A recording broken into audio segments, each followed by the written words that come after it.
ক্ষমতায় যারা থাকে, ক্ষমতার মোহে চতুর্দিকে অন্ধকার দেখে, মনে করে আমার পতন আর হবে না।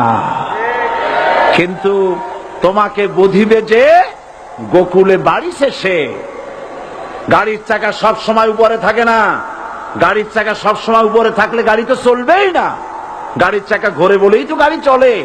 সুতরাং এই উপরে তোমার চাকা উপরে এখন আছে বলে, তোমার দলের চাকা উপরে আছে বলে যারা মানুষের উপরে জুলুম করছো, আলেমদেরকে ধরতেছো, মুসল্লিদেরকে ধরে ধরে জেলে ঢুকাচ্ছ, সময় আসবে এমন ইন্দুরের গর্ত অপমানা পালাবার জন্য।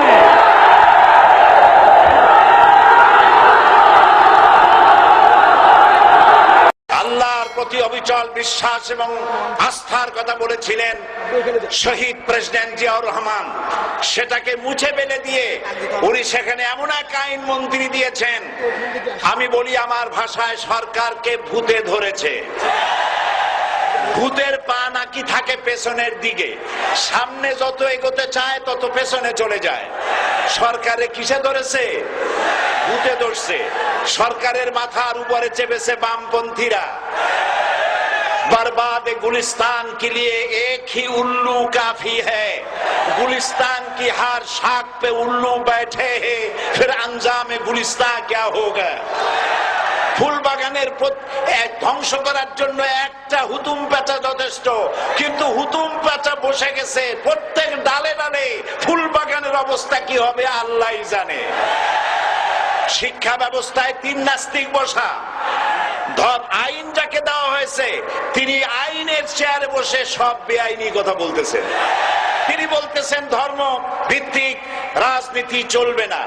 প্রধানমন্ত্রী আপনি বলেন নাই আমরা আপনার কল্যাণকামী, যেভাবেই হোক আপনি প্রধানমন্ত্রী হয়েছেন, যেভাবেই হোক আপনি সরকারে গেছেন, আমরা চাই 5 বছর আপনি চালান, কিন্তু ভালোভাবে চালান। যাদেরকে বসাইছেন এই লোকগুলির একটু চেনেন। এই লোকগুলি হচ্ছে তারা যারা আপনার পিতা স্বাধীনতার স্থপতি প্রেসিডেন্ট মরহুম শেখ মুজিবুর রহমান, যার জনপ্রিয়তা ছিল আকাশচুম্বী, সে আকাশচুম্বী জনপ্রিয়তা থেকে মাটির সাথে ধসিয়ে দিল কারা? তাদেরকে আপনি মন্ত্রী বানিয়েছেন। আপনার পিতার যে দশা তারা করেছিল, এরাও আপনার সেই দশা করে ছাড়বে।